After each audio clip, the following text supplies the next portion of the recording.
Hello everyone, good morning. कैसे हैं सभी? I hope you all are doing great and welcome back to Study Point. आज से हम हिमाचल प्रदेश के सभी जिलों की हिस्ट्री पढ़ेंगे। आज बिलासपुर की हिस्ट्री देखेंगे। देखिए, हिस्ट्री काफ़ी लोगों को बोरिंग भी लगती है और कुछ लोगों को अच्छी भी लगती है, बट क्या करें, ये टेस्ट पॉइंट ऑफ व्यू से बहुत ही ज़्यादा इम्पॉर्टेंट भी है, इसलिए इसको हम एक स्टोरी की तरह समझने की कोशिश करेंगे। देखिए, जो कलेक्टिव हिस्ट्री है ऑलरेडी हम लोगों ने हिमाचल की डिस्कस कर ली हुई है। अगर आपने वो अच्छे से देख ली है वीडियोस और अच्छे से कॉन्सेप्ट्स अपने क्लियर कर लिए हैं तो उससे आपको यहाँ पर बहुत ज़्यादा हेल्प मिलने वाली है, क्योंकि डिस्ट्रिक्ट वाइज हम हर एक डिस्ट्रिक्ट की हिस्ट्री अब डिस्कस करेंगे। तो चलिए, let's start. History of Bilaspur. इस देखिए,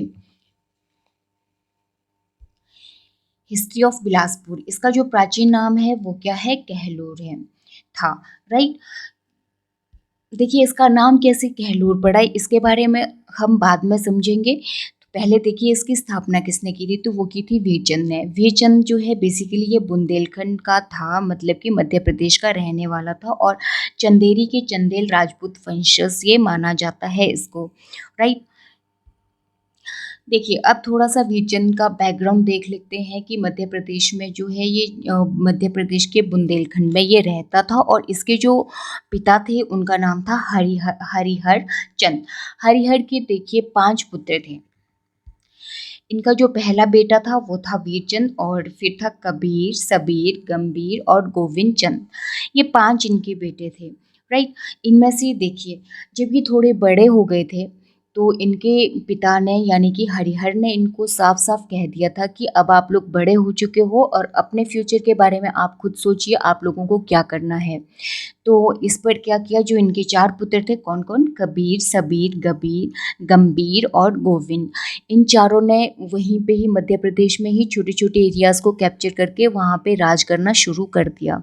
बट जो वीरचंद थे ये काफ़ी मनमौजी थे, घूमने फिरने के शौकीन थे। इनको अभी भी होश नहीं था। ये क्या कर रहे थे? हिल स्टेट्स की तरफ आए थे और यहाँ पे घूम फिर रहे थे। घूमते घूमते ये पहुँच गए थे जिसको हम अभी बिलासपुर कहते हैं। उस टाइम ये कहलूर, इसी ने इसको नाम दिया था कहलूर। उस वाले रीजन में ये पहुंचा और वहाँ पे इसने काफ़ी सारी चीज़ें देखी और इसको रियलाइज़ हुआ कि मुझे यहीं रहना चाहिए, कि अगर मैं वापस जाता हूँ तो मेरे भाई तो वहाँ पे ऑलरेडी अपना साम्राज्य इस्टेब्लिश कर चुके हैं, अब मुझे भी तो कुछ करना होगा। तो इसलिए वो क्या करता है, यहाँ पे बिलासपुर जो रियासत है वहाँ पे छोटे छोटे ठाकुर थे। उन लोगों ने अब छोटे छोटे एरियाज़ को यहाँ पे कैप्चर करके रखा था। तो इसने जो है उन सब लोगों को हराया वहाँ पे, और वहाँ पे इसने अपनी रियासत की स्थापना की और उसको नाम दिया इसने बाद में जाके कहलूर रियासत, राइट। देखिए, वीरचंद ने कहलूर वाले एरिया में रह रहे छोटे छोटे ठाकुरों को हराकर वहाँ पर कब्जा कर लिया था। तो इस तरह से कहलूर रियासत की स्थापना हिमाचल प्रदेश में हो चुकी है। अब देखिए, इसकी स्थापना कब हुई थी? कहलूर की स्थापना 697 ईडी में। डिफरेंट डिफरेंट बुक्स में अलग अलग डेट्स दी हुई हैं इसकी कहलूर रियासत की स्थापना की। जैसे बिलासपुर पास्ट एंड प्रेजेंट जो है उसमें किसमें? Bilaspur past and present. आपको पता है, बुक्स ऑलरेडी हम लोगों ने डिस्कस कर ली। ये जो Bilaspur past and present book है ये किसने लिखी है? ये तो ये लिखी है आनंद चंद ने। आनंद चंद के बारे में भी अभी हम पढ़ेंगे, क्योंकि ये बिलासपुर के जो सबसे लास्ट रूलर रहे हैं। तो Bilaspur past and present book में के अकॉर्डिंग जो है कहलूर की स्थापना 697 एडी में हुई थी। बट देखिए, history of Punjab hill states, ये भी ऑलरेडी हम लोगों ने जहाँ बुक्स वाली जो प्रसिद्ध लेखकों वाली जो वीडियो डली है वहाँ पे देखी हुई है। तो इसकी जो इस बुक के जो राइटर थे कौन थे? हचिंसन और वोगल। हचिंसन और वोगल ने लिखी थी history of Punjab hill states. तो इस बुक के अकॉर्डिंग 900 एडी को जो है माना जाता है कहलूर रियासत की स्थापना जो है उस टाइम हुई है। बट मोस्ट ऑफ बुक्स में या फिर जो सर्वमान्य जो मत है उसके अकॉर्डिंग यही है कि 697 एडी में बिलासपुर की स्थापना हुई थी, या फिर बिलासपुर की नहीं, कहलूर रियासत की। इसमें बहुत कन्फ्यूज़न रहता है कि बिलासपुर की हुई थी या कहलूर की। बिलासपुर की नहीं हुई थी, कहलूर की हुई थी, राइट। देखिए कहलू नामक गुर्जर के नाम पर कहलू रियासत का नाम पड़ा। तो देखिए ये जो कहलू नामक गुर्जर है इसके पीछे भी एक स्टोरी है। देखिए क्या होता था, एक गुर्जर का जो बेसिक जो व्यवसाय होता था उस टाइम क्या हुआ करता था, अभी भी होता है, भेड़ बकरी पालन। तो ये जो कहलू नाम की गुर्जर थी ये भी क्या करती थी, भेड़ बकरियों को चराती थी। तो क्या होता था कि ये पहाड़ों में जाती थी, वहाँ चराती थी। वहाँ पे जिस पहाड़ में ये चराती थी वहाँ पे एक बड़ी सी चट्टान थी। तो ये रोज़ देखती थी कि एक बकरी उसकी क्या करती थी, उस चट्टान के ऊपर जाती थी और वहाँ पे रोज़ दूध देती थी। और ये प्रोसेस ये काफ़ी दिनों से देख रही थी। कौन देख रही थी, कहलू। तो एक दिन क्या होता है कि जब बकरी चट्टान के ऊपर दूध दे रही होती है तो उसी टाइम वहाँ पे बाघ आ जाता है। और बाघ जो है उस पे झड़पने लगता है। अब देखिए बाघ में और भेड़ में कितना सॉरी बकरी में कितना डिफरेंस है। जो बाघ है वो बहुत ज़्यादा शक्तिशाली होता है, बट यहाँ पे थोड़ा रिवर्स हो गया। क्या हुआ कि जो बकरी है वो उस पे वापस जो है वार करने लगी। जब उस पे झपटा बाघ तो उसी टाइम वो अपने डिफेंस में वो उल्टा बकरी जो है बाघ पे झपट गई और उसने बाघ को इतना घायल कर दिया कि उसको वहाँ से अपनी जान छुड़ाकर भागना पड़ा। और ये पूरा का पूरा सीन जो है कौन देख रही है, कहलू। और कहलू ने जब ये पूरी घटना देखी तो वहाँ से दौड़ती हुई वो कहाँ गई, वीरचंद के पास गई और उसके पास और उनके पास उसने पूरी की पूरी घटना बताई कि ये हुआ है। तो उस पर राजा वीरचंद भी बहुत ज़्यादा आश्चर्यचकित हुए। तो वो सभी लोग जो है वहाँ पे पहुँचते हैं चट्टान के पास कि यहाँ पे क्या है। तो बाद में वहाँ से जो है तो मूर्तियाँ निकलती हैं। तो वो जो मूर्ति वहाँ पे मिलती है उसको देख के राजा वीरचंद भी मान लेते हैं कि यहाँ पे पक्का सुपर पावर्स हैं। तो उस मूर्ति की स्थापना उन्होंने वहीं पे की और वहाँ पे उन्होंने नैना देवी माता के मंदिर की स्थापना की। और जिस पहाड़ी पे जिस चोटी पे ये नैना देवी का मंदिर है उसी को नैना देवी धार कहा जाता है। देखिए कहलू नामक गुर्जर के नाम पर कहलू रियासत का नाम पड़ा। कौन थी कहलू, भेड़ बकरियां चराने वाली। इन्होंने नैना देवी का मंदिर बनाया, किसने बनाया, वीरचंद ने। और वहीं पर एक किला भी इन्होंने बनाया उसी चोटी पे, नैना देवी चोटी पे। कौन सा, कोट कहलूर। कोट कहलूर जो किला है बहुत इंपॉर्टेंट किला है, पूछ लिया जाता है। तो कौन सी चोटी पे ये बनाया गया था, ये नैना देवी धार पर बनाया गया था। और किसने बनाया था, वीरचंद ने बनाया था, राइट। और उसी पे नैना देवी मंदिर है। अब देखिए वीरचंद अपने रियासत का विस्तार करना चाहता है, इसलिए इसने क्या किया कि सोलन के 12 ठकुराइयों को उसने जीत लिया। वीरचंद के बाद जो अगला शासक हुआ कहलूर रियासत का तो वो था कहालचंद। जो कहालचंद था इसके बारे में ज़्यादा इम्पोर्टेंट कुछ भी नहीं है, क्योंकि देखिए हिस्ट्री में नाम उसी का रहता है जिसने कुछ खास किया होगा। जिसने कुछ खास किया ही नहीं होगा तो हिस्ट्री भी उसका उसका हिस्ट्री में उसका कोई भी नाम अता पता कुछ नहीं रहता है। तो इसने भी अपने कार्यकाल में कोई इम्पोर्टेंट वर्क नहीं किया। यहाँ से सिर्फ एक चीज़ इम्पोर्टेंट है, वो है इसका पुत्र। इसके पुत्र का नाम है अजय चंद। और अजय चंद ने ही जो है की हुई है हिंदू रियासत की स्थापना। वेरी इंपॉर्टेंट, हिंदू रियासत की स्थापना किसने की, अजय चंद ने। नेक्स्ट रूलर है मेघचंद। अब गद्दी पे बैठ गया है मेघचंद। कहाँ पे, कहलूर रियासत में। देखिए ये जो मेघचंद था ये बहुत ही कठोर, बहुत ही गंदा इसका रवैया रहता था जनता के प्रति। और जनता इसके इस बर्ताव से बहुत ही ज़्यादा दुखी हो गई थी, तंग आ गई थी। और तंग आकर लास्ट में इन लोगों ने यहाँ से मेघचंद को भगा दिया। तो इसलिए जब जनता ने इसको भगाया तो इसको जाके कुल्लू में शरण लेनी पड़ी थी, राइट। तो देखिए अभद्र व कठोर बर्ताव के कारण जनता ने इसको भगा लिया और कुल्लू में शरण। इल्तुतमिश की मदद से पुनः राजकाज में ये वापस आ गया था। तो किसकी मदद ली थी इसने, इल्तुतमिश की, राइट। क्योंकि उस टाइम दिल्ली में जो है कौन बैठा है अभी, मेघचंद का समकालीन है दिल्ली में जो बैठा हुआ है दिल्ली सल्तनत में, वो है इल्तुतमिश। तो इसी से इसने हेल्प मांगी थी और इसी की हेल्प से ये फिर से गद्दी पे बैठ जाता है। तो नेक्स्ट है अभिसार चंद। देखिए जो अभिसार चंद है ये बैठा है कहलूर में, और इसी के साथ साथ यहाँ पे दिल्ली में उस टाइम कौन राज कर रहा है, वो दिल्ली में जो दिल्ली सल्तनत में है वहाँ पे सिकंदर लोदी है। बहुत बार क्वेश्चन पूछा है कि अभिसार चंद का जो समकालीन है वो कौन है, तो वो है सिकंदर लोदी, राइट। तो क्या होता है कि अभिसार चंद जो है युद्ध कर लेता है ततार खान से। किससे युद्ध कर लेता है? ततार खान से। और इस युद्ध में होता ये है कि अभिसार चंद यहाँ पे जीत जाता है और ये ततार खान हार जाता है। जब इसकी ये सब चीज़ें इसका ततार खान का पुत्र देख रहा होता है, तो क्या होता है कि ततार खान का जो पुत्र होता है ये अभिसार चंद और इसका जो पुत्र होता है, दोनों बाप बेटे को ये फिर से बाद में क्या कर देता है, युद्ध करता है, और युद्ध में ये षड्यंत्र के द्वारा इन दोनों को मरवा देता है, राइट। नेक्स्ट रूलर अब कौन आते हैं? अब आते हैं संपूर्ण चंद। देखिए जो संपूर्ण चंद है ये बहुत ही ज़्यादा क्या है, शरीफ से है, बहुत सीधे साधे, ये इनकी पर्सनैलिटी है। तो इनका जो भाई है रतन चंद, इसको ये बहुत ज़्यादा मानते थे। इनके लिए इनके लिए इनका भाई सब कुछ है, बट जो भाई है इसके मन में लालच है कि गद्दी पर उसने बैठना है, राइट। इसके लिए जो है ये क्या करता है, फिर रतनचंद अपने भाई को मार देता है। किस चीज़ के लिए? गद्दी के लिए। तो क्वेश्चन यहाँ से बनता है कि कहलूर रियासत के किस शासक ने अपने भाई को मारा था? तो वो मारा था रतनचंद ने।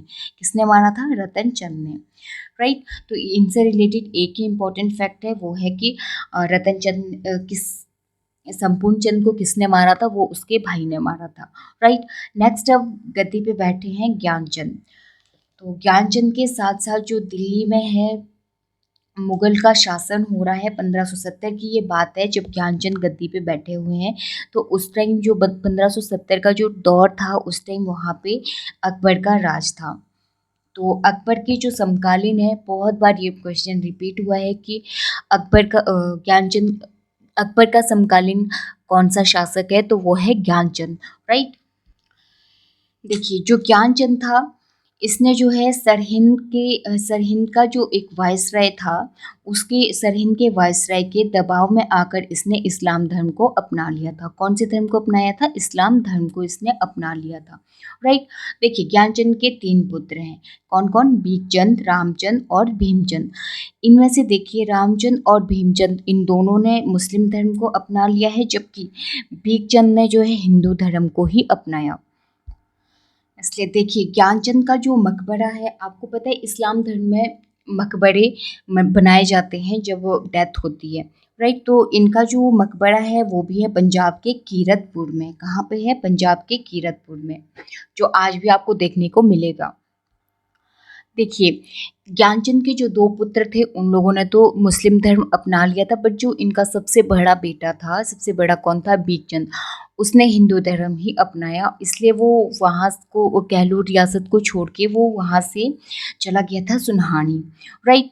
तो अब बात आती है जब इसका जो फादर है ज्ञानचंद, उनकी जब डेथ हो जाती है, उसके बाद बात आती है कि अब शासन कौन करेगा, अब गद्दी पर कौन बैठेगा। तो डिसीजन ये लिया जाता है कि जो बड़ा पुत्र है वही बैठेगा। तो कल्चर भी यही है, कल्चर के अकॉर्डिंग भी बड़ा पुत्र ही बैठता है, राइट। तो इसलिए जो है बड़े बेटे को सुनहानी से वापस बुलाया गया, बट उसने आने से मना कर दिया। वो गद्दी पर बैठा, बट उसने अपनी जो राजधानी है वो कहाँ पे कन्वर्ट कर दी थी? सुनहानी के लिए, ठीक है। अब 1600 AD के आसपास का जो टाइम है ये बीकचंद का है, ठीक है। पहले कैपिटल हुआ करती थी कोट कहलूर, वहाँ से ये सुनहानी इसको इसने स्थानांतरित कर लिया। देखिए इस बीकचंद की भी जो है 2 पत्नियां थी, एक नहीं थी इसकी, 2 थी। दोनों से 2 पुत्र इसको हुए। एक जो है वो थी कांगड़ा से और दूसरी बाघल से थी। तो दोनों रानियां कहाँ कहाँ से थी? कांगड़ा और बाघल। देखिए जो रानी कांगड़ा से थी, उनका जो पुत्र था वो था सुल्तान, और जो बाघल की रानी थी उसका जो पुत्र था वो था केशव। देखिए, जो केशव थे ये जब इनकी आगे चल के शादी हुई तो इनकी कोई संतान नहीं हुई। सुल्तान के एक पुत्र हुआ जिसका नाम था कल्याण चंद। तो आगे गद्दी पे रूल करता है, कौन करता है? कल्याण चंद। तो अब आ गया है टाइम कल्याण चंद का, तो चलिए देखते हैं।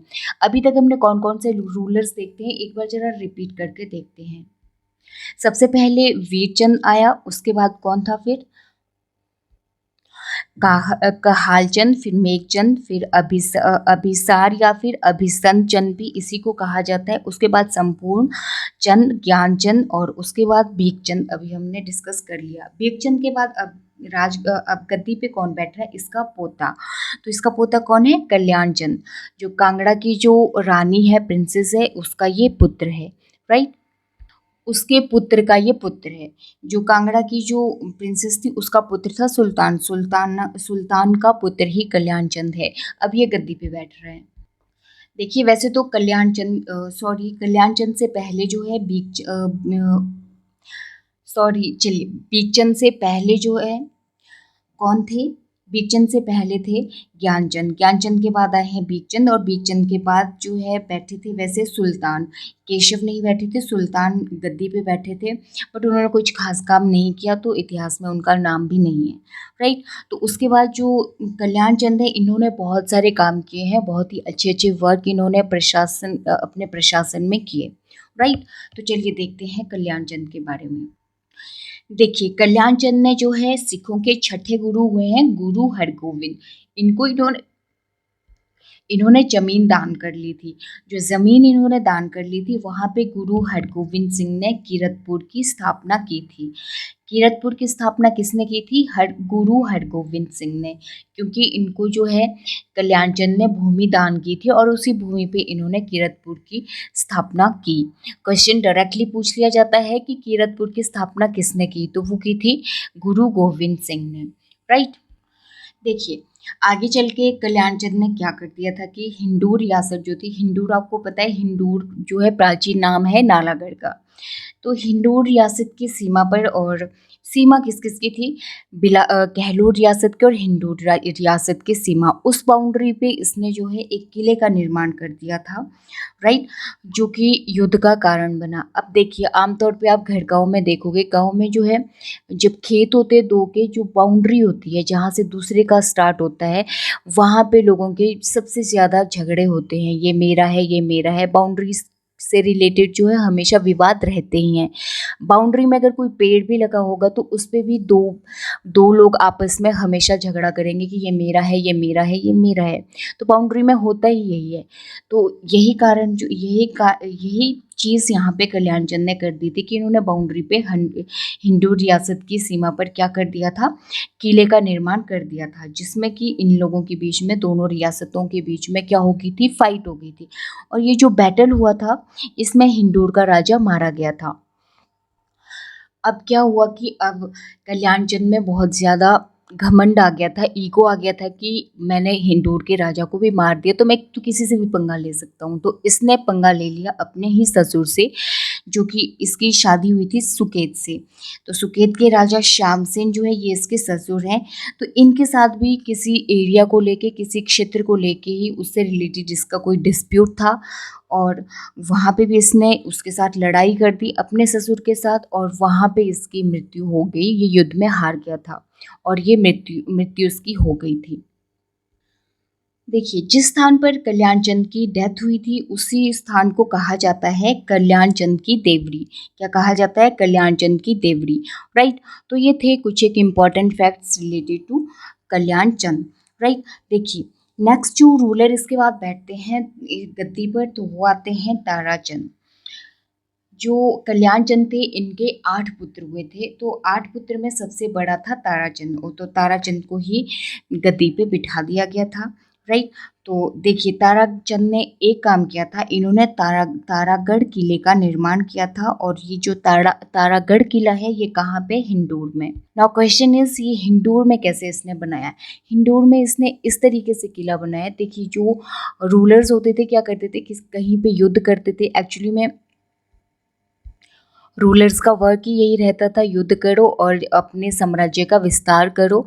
तो यही चीज़ करते थे राजा पहले। तो कल्याण चंद ने भी वहाँ पे क्या किया था, हिंदूर में युद्ध करके एक हिस्सा उसने जीत लिया था। तो उसी हिस्से में जो है ताराचंद ने वहाँ पे किला बनवा दिया था, राइट।